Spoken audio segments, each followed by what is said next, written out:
For many years, soldiers have fought in the jungle, where there is always a war of nerves and terror, where there are no towns for shelter, few maps and few certain roads. Yet, even in the jungle, the cool logic of life must be argued out. For some, it was the logic of maneuver, reconnaissance, and patrol.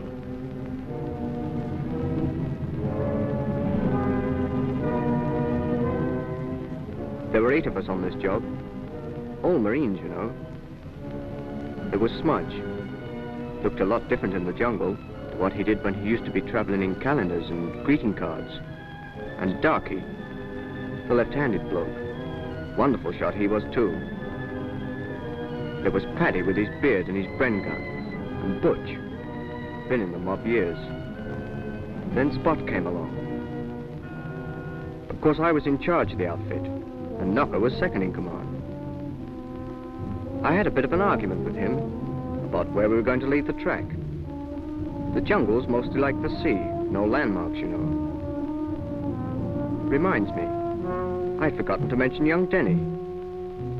I was a bit bothered about taking him. He was only a kid, really, but he stuck it out with the best of us.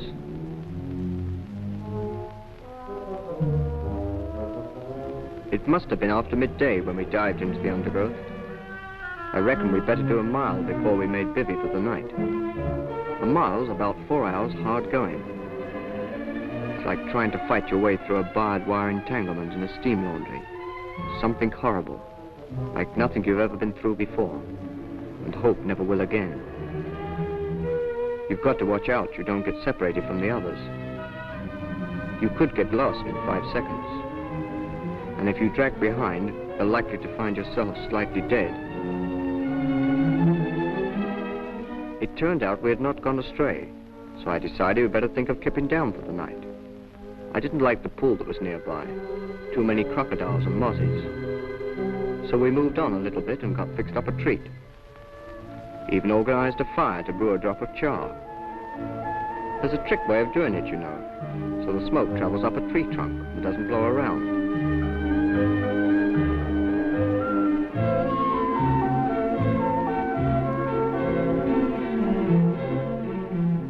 Before we settled down for the night, we arranged a sort of silent intercom system, and we had a code.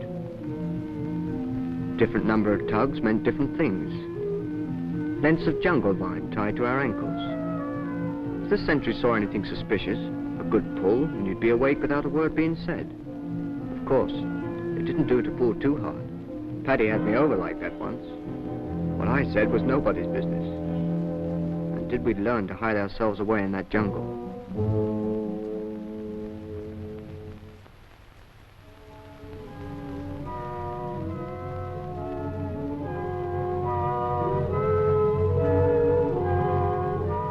Quite early the next day, we had to cross a couple of miles of paddy fields. You have to keep clear of the skyline. You stumble into the furrows and the buffalo tracks under the water, and it's a fight to keep your weapons dry.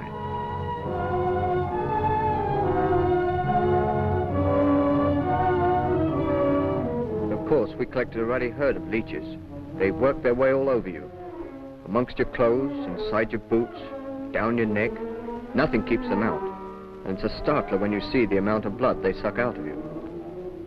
And if you try to pull them off, the head stays behind. Butch caught one having a suck at his marine globe and laurel, which comes of being a regular.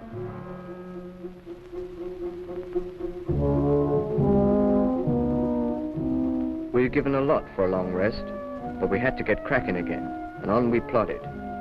And no little pub waiting at the end of the day's hiking.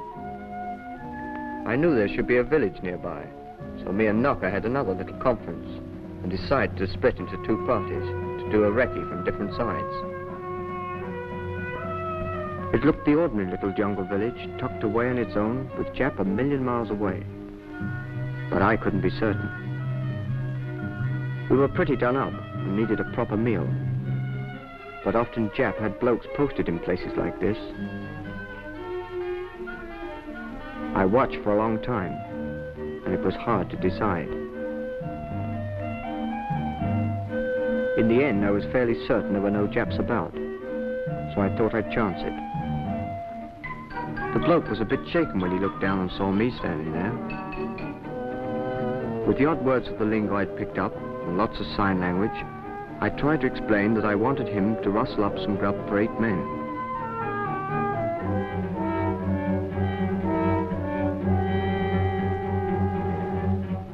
Someone had to stay on guard, of course, and it was Spot's turn, which made him chocker. A hungry type is Spot. He can't bear to wait for his food. The villagers did us proud. Fruit and veg and those little peppery sort of patties they had. All sorts of stuff.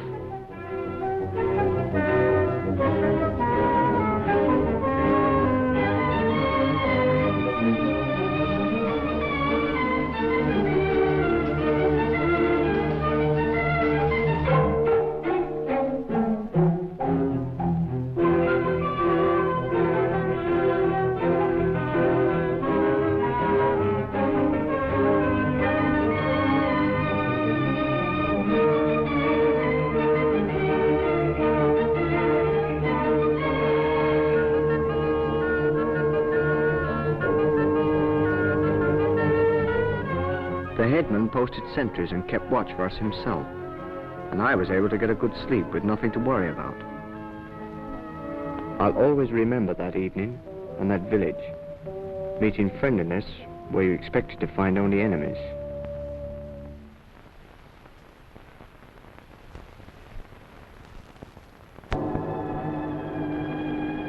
At the other side of the village was a river. On the other side of the river was enemy territory. We rigged up a boat of our ground sheets, lashed over a bamboo frame, and crossed before the sun rose, quietly, not speaking.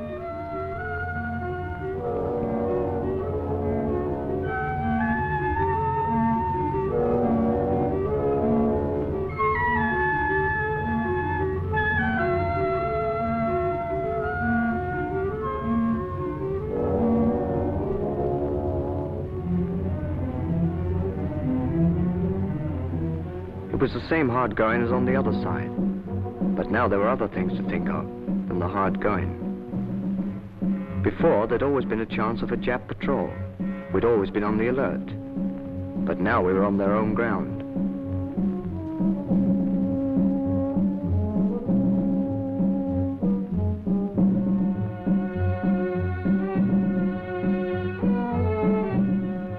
We only knew that the objective had been occupied by the Japs.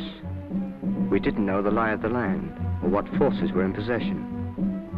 It was our job to find out, quietly, without any shooting.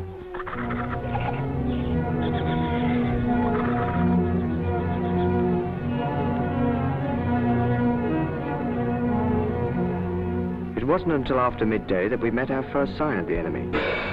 It all happened very quickly.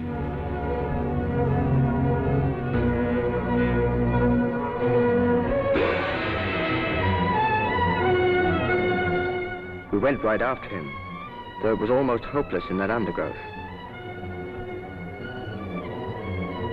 We were all dead tired, hardly able to stand.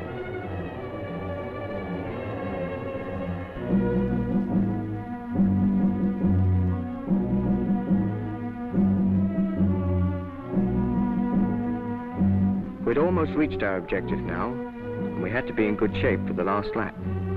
It was good to get a halt.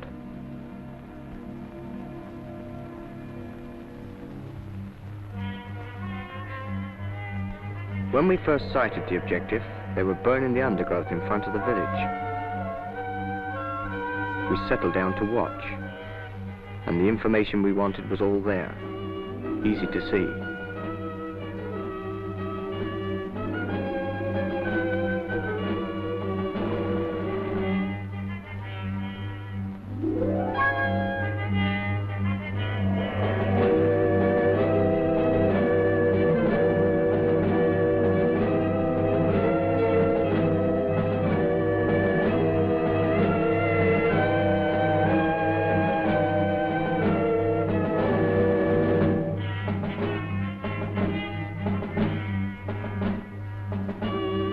We had to get a Jap before we made for home.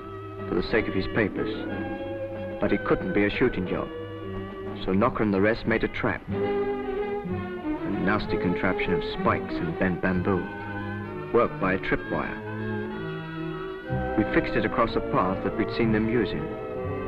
Sooner or later, one of them was bound to walk into it.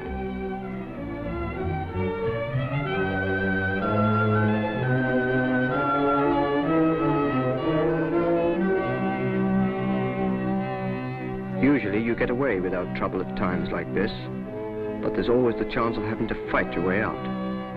We got ready to fight.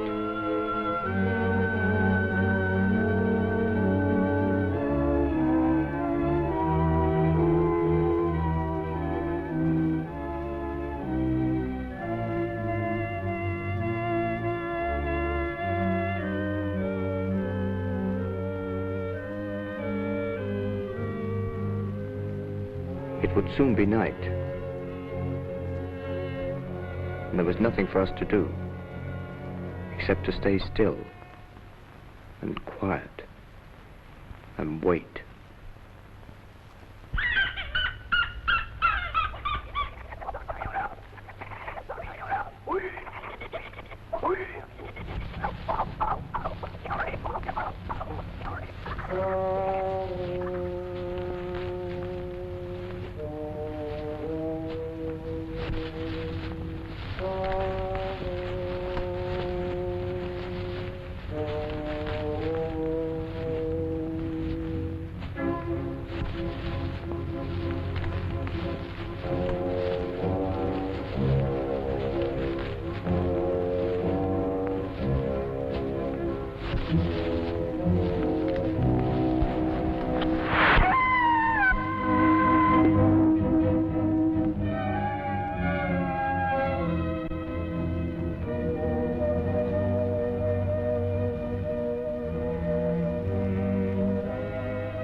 So the patrol made home.